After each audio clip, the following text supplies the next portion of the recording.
O caso que trago hoje é um dos casos mais revoltantes e imperdoáveis já registrados na história recente do Brasil. E foi transmitido praticamente ao vivo diante de dezenas de testemunhas. 3 agentes da Polícia Rodoviária Federal cometeram um ato de pura barbárie contra um homem diagnosticado com esquizofrenia e que tomava remédios controlados há anos. Mas mesmo que nada disso existisse, ainda assim seria inaceitável com qualquer ser humano. Genivaldo de Jesus Santos, de 38 anos, foi abordado por estar sem capacete, uma infração de trânsito, não um crime. Mesmo assim foi tratado como um criminoso perigoso, trancado no porta-mala de uma viatura, onde os policiais lançaram um gás até que ele morresse asfixiado. Uma execução pública brutal e registrada em vídeo. Naquele dia trágico, Genivaldo foi posto em uma verdadeira câmara de gás. Os vídeos confirmam, as condenações comprovam. Paulo Rodolfo Lima Nascimento, Kleber Nascimento de Freitas e William de Barros Noia foram os agentes que comandaram aquela ação. Porque embora se tenha feito justiça nesse caso, ele serve de aviso para que casos semelhantes não aconteçam em nenhum lugar do Brasil. Eu conto com a sua inscrição e o seu gostei. Bora pro vídeo?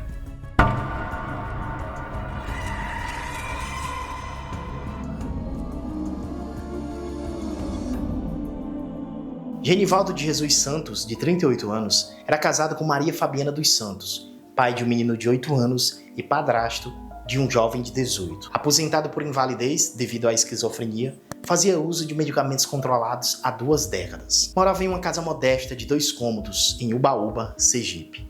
Era conhecido por sua simplicidade e tranquilidade. Apesar de sua condição, era funcional, consciente e não representava ameaça aparente para ninguém.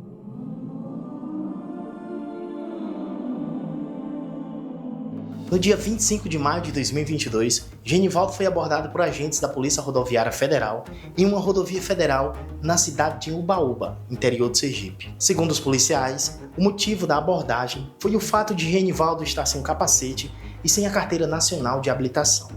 Ele pilotava sua motocicleta como fazia com frequência, mesmo sem documentação. Foi ali que os agentes Paulo Rodolfo Lima Nascimento, William de Barros Noia e Kleber Nascimento Freitas determinaram que ele parasse. Genivaldo obedeceu à ordem dos agentes. Quem presenciou a cena foi o sobrinho dele, o Alisson de Jesus, que afirmou com todas as letras: ele obedeceu todos os comandos. Vídeos gravados por testemunhas confirmam isso.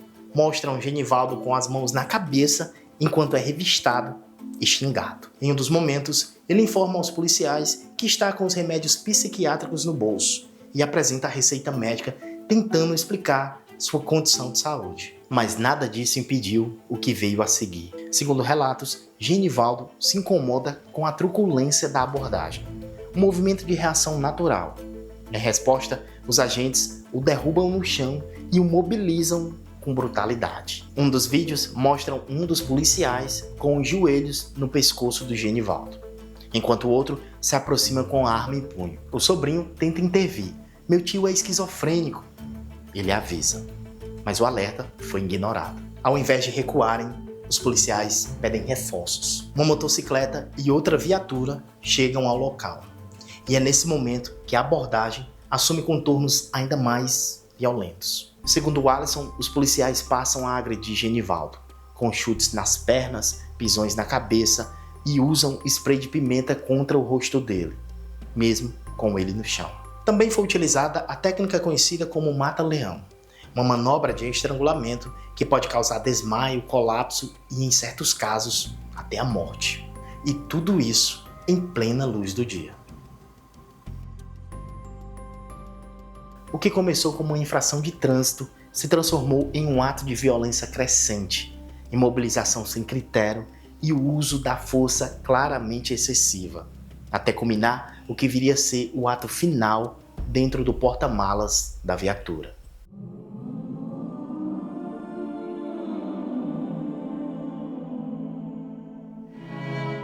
Se não tivéssemos o quadro todo dessa história até aqui, talvez disséssemos que Genivaldo foi apenas vítima de uma ação truculenta e desproporcional. E já seria grave, afinal, estar sem capacete não justifica agressão. Mas acontece que temos o quadro todo, e foi pintado ali, na frente de todos, ao vivo.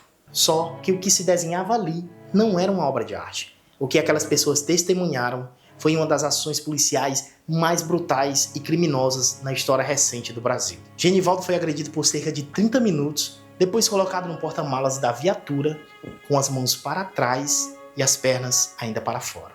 Enquanto ele estava parcialmente encaixado em um compartimento, os policiais pressionavam a tampa da mala contra seu corpo. Foi nesse momento que um dos policiais destravou uma bomba de gás lacrimogêneo e lançou dentro do carro. A sequência foi inteiramente filmada. Uma fumaça branca começou a sair pela traseira do veículo. O Alisson, sobrinho da vítima, estava ali, testemunhando tudo. Disse que, em meio à confusão, um agente empurrou sua mãe, levando a cunhada de Genivaldo a reagir. "Rapaz, não faça isso não." Ele se debatia, engasgava, implorava por ar. Enquanto Genivaldo agonizava, os agentes filmavam as pessoas que registravam a cena como forma de intimidação. Depois de alguns minutos, os gritos cessaram. Quando Genivaldo parou de se debater, os policiais dobraram suas pernas para dentro do porta-mala, entraram na viatura e deixaram o local. Não disseram nada, não olharam para ninguém, não pediram socorro, só foram embora. Agora imagine você ali dentro, algema nos pulsos, trancado, respirando gás, sem ar, sem escapatória. É como respirar dentro de um incêndio. O corpo implora por oxigênio, mas só encontra fumaça. Esses agentes químicos, normalmente usados para dispersar multidões em ambientes abertos, ali dentro, se transformaram em instrumentos de sofrimento extremo. O que acontece com o corpo? Desorientação total, pânico, taquicardia, os olhos queimam como se pimenta pura fosse esfregada direto na córnea, o nariz arde por dentro, a garganta fecha, o peito trava, o sistema respiratório colapsa, vêm os espasmos, a tosse, a sensação de afogamento seco, as vias aéreas inflam, produzem muco, travam por completo. Essas armas de controle químico, como spray de pimenta e o gás lacrimogêneo, pode até causar cegueira temporária por 30 minutos, e quando usadas em ambientes fechados, tornam-se armas de alto risco e podem causar colapsos irreversíveis. Ambas são classificadas como menos letais, mas jamais devem ser confundidas com equipamentos inofensivos. Estão incluídas em normas internacionais da ONU, com inúmeros debates sobre o uso intensivo da força. Debates esses que, infelizmente, já conhecem mortes como desfecho. Agora eu te pergunto, o uso combinado de spray e gás em ambiente fechado, com a vítima algemada e sem chance de fuga, configura o quê? Eu vou deixar essa resposta para você. E olha só esse detalhe. Em 2016, Genivaldo já havia passado por uma situação parecida. Ele foi abordado por policiais militares e se recusou a ser revistado. Mas não foi por rebeldia. Ele simplesmente não compreendeu o que os policiais pediam. Na época, a justiça analisou o caso. Genivaldo era portador de esquizofrenia. Fazia tratamento e sua condição afetava diretamente sua capacidade de entendimento. Resultado, foi absolvido, porque ficou comprovado que não tinha plena consciência do que fazia naquele momento. Mas em 2022 não houve tempo para compensação nem para defesa, apenas silêncio e fumaça.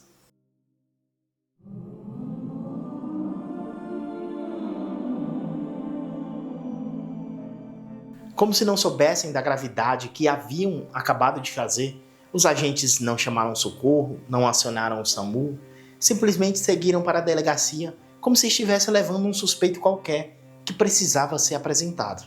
Afinal, para eles, Genivaldo havia cometido um crime imperdoável. Conduzir uma motocicleta sem capacete e reagir, ainda que minimamente, à brutalidade de uma abordagem agressiva e humilhante. Mas era evidente que os efeitos daquela ação não resultariam em outra coisa senão uma tragédia. Quando os policiais abriram o porta-malas da viatura, Genivaldo já estava inconsciente. Ali dentro daquele compartimento sufocante, onde o ar foi trocado por gás e desespero, o corpo já não se mexia mais. Eles ainda tentaram reanimá-lo com massagens cardíacas, mas Genivaldo não reagia. Perceberam então que algo grave havia acontecido. A viatura seguiu às pressas para o hospital José Nailson Moura, onde ele foi atendido pela equipe médica. Mas já era tarde demais. O que se confirmava ali, diante dos olhos da família e dos profissionais da saúde, era o desfecho de uma ação que nunca deveria ter existido.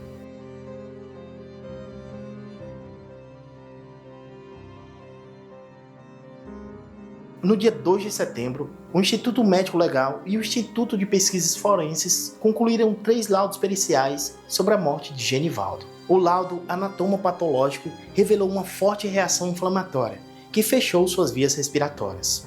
O laudo toxicológico apontou que Genivaldo estava apenas sob o efeito do antipsicótico quetiapina, usado no tratamento da esquizofrenia. Nenhuma substância ilícita foi detectada. Mas havia algo ainda mais revelador. Durante a detonação da bomba de gás lacrimogêneo dentro da viatura, foram liberadas substâncias tóxicas como cloromaliomitrila, monóxido e dióxido de carbono e ácido clorídrico. Esses elementos, segundo os peritos, têm capacidade para causar asfixia mecânica, convulsões e insuficiência respiratória. O laudo cadavérico foi finalizado e os documentos enviados à Polícia Federal e ao Instituto Nacional de Criminalística, responsável pelo laudo do local do crime. O inquérito final foi finalizado no dia 26 de setembro. Nele, a Polícia Federal indiciou os 3 agentes, Paulo Rodolfo Nascimento, Kleber Nascimento Freitas e William de Barros Noia, por abuso de autoridade, homicídio qualificado por asfixia e homicídio sem possibilidade de defesa da vítima. A investigação também revelou a participação direta de cada um. Kleber Nascimento Freitas aplicou spray de pimenta pelo menos 5 vezes contra Genivaldo. Paulo Rodolfo Nascimento foi o responsável por lançar a bomba de gás lacrimogêneo dentro do porta-malas. À época, o Fantástico da TV Globo teve acesso ao conteúdo do laudo e publicou uma matéria detalhada no dia 9 de outubro de 2022. Segundo a análise das imagens, Genivaldo ficou preso em meio aos gases tóxicos por exatos 11 minutos e 27 segundos. Apesar da baixa concentração de monóxido de carbono, os exames detectaram uma alta presença de ácido sulfúrico, um gás capaz de provocar convulsões, colapso e falência respiratória. Foi isso. Genivaldo morreu sufocado pelo Estado, morto por quem deveria protegê-lo. Não era bandido, não era perigoso, era um homem com diagnóstico de esquizofrenia, com a receita médica no bolso, obediente à abordagem, assustado com a violência e que não teve a chance sequer de se explicar. Naquele dia, o silêncio de Genivaldo foi definitivo. E o Brasil inteiro precisou ouvir, não pelas palavras, mas pelo grito abafado que atravessou a lataria daquela viatura.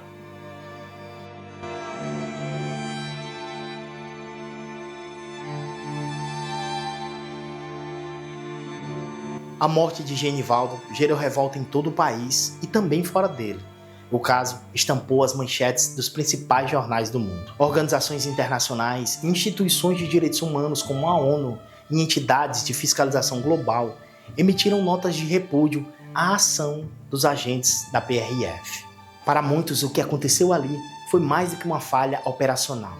Foi uma violação grave à dignidade humana. O caso de Genivaldo, ocorrido no interior do Sergipe em 2022, ecoou de forma estranha e dolorosa no imaginário coletivo, porque lembrava quase que um espelho tropical o caso de George Floyd, morto por um policial nos Estados Unidos em 2020. Ambos foram abordados de forma violenta e desproporcional por agentes do Estado.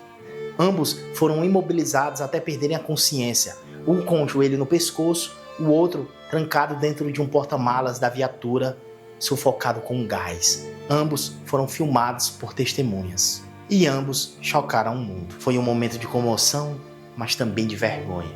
Um brasileiro foi executado por uma infração de trânsito.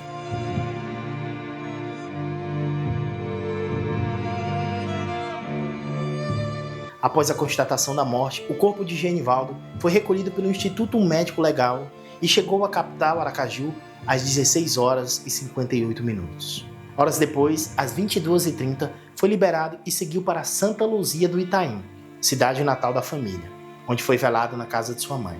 Na manhã seguinte, por volta das 11 horas da manhã, o corpo de Genivaldo foi sepultado em Ubaúba, cidade onde foi morto. Um enterro simples, doloroso, e cercado por moradores, vizinhos e familiares. muitos em silêncio, outros inconformados.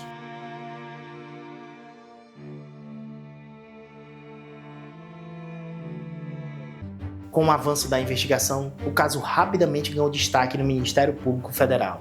O Superior Tribunal de Justiça manteve a prisão dos policiais envolvidos, reconhecendo a gravidade dos fatos. Mas em meio à dor, um detalhe bizarro expôs ainda mais a frieza institucional. Logo após a morte de Genivaldo, a família recebeu 4 multas de trânsito, todas cometidas no mesmo dia do crime, totalizando um pouco mais de R$ 2.100. As notificações chegaram dias depois, como se o sistema não soubesse ou não se importasse com o que havia acontecido. Foi só no dia 10 de outubro, quando os policiais foram oficialmente indiciados pelo Ministério Público Federal, que a PRF anunciou a suspensão das multas. Um gesto simbólico, tardio e absolutamente insuficiente diante da violência cometida.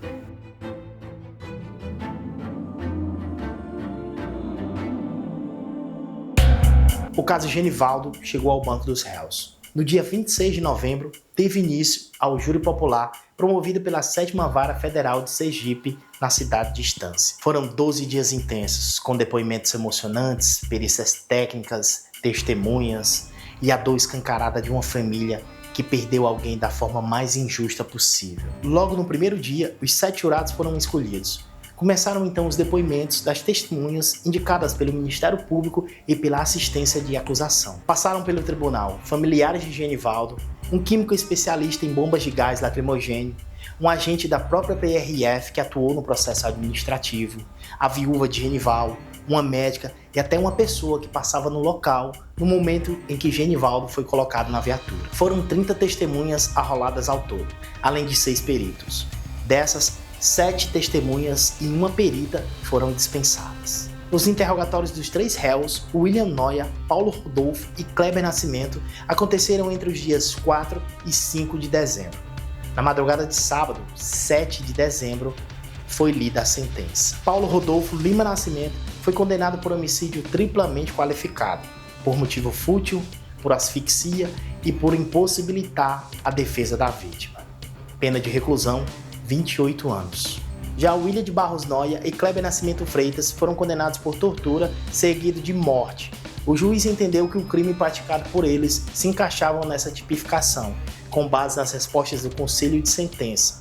Pena: 23 anos, 1 mês e 9 dias de prisão para cada um. As penas foram agravadas por vários fatores. Motivo fútil, asfixia com meio cruel, impossibilidade de defesa da vítima, Genivaldo ser uma pessoa com deficiência e o crime ter sido cometido por agentes públicos durante o exercício da função. O julgamento foi técnico, longo e doloroso, mas ao final houve a condenação. Não devolve a vida de Genivaldo, não apaga o que foi feito, mas marca um precedente histórico no país. Pela primeira vez, 3 agentes da Polícia Rodoviária Federal foram julgados e condenados pela morte de um homem sob custódia.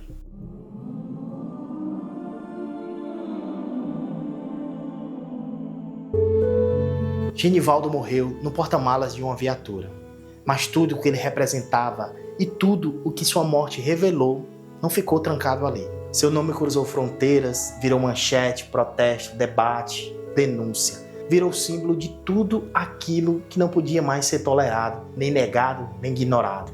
Não foi apenas um caso isolado. Foi o retrato fiel de que pode acontecer quando o desespero se soma à truculência e quando o uso da força vira padrão e não exceção. Genivaldo não era famoso, não era militante, não era ameaça para ninguém. Era um homem comum, como tantos outros que circulam pelas ruas do Brasil, com suas condições, limitações, medos e rotinas. Mas foi justamente por isso que sua morte doeu tanto. Poderia ter sido qualquer um, poderia ter sido seu tio, seu pai, seu irmão, poderia ter sido você. A sentença condenatória dos 3 agentes da PRF não traz justiça plena, porque nada devolve uma vida interrompida à força, mas deixa um marco. Mostra que o uniforme não é escudo para a barbárie, que a farda não dá licença para matar e que sim, o Estado pode ser julgado. O nome de Genivaldo de Jesus Santos agora está escrito na memória de um país inteiro. Não como estatística, mas como alerta. Que sua história seja contada, recontada lembrada, para que nunca mais precise ser vivida. Meu nome é Paulo Henrique e você é mais do que bem-vindo por aqui. Até o próximo vídeo.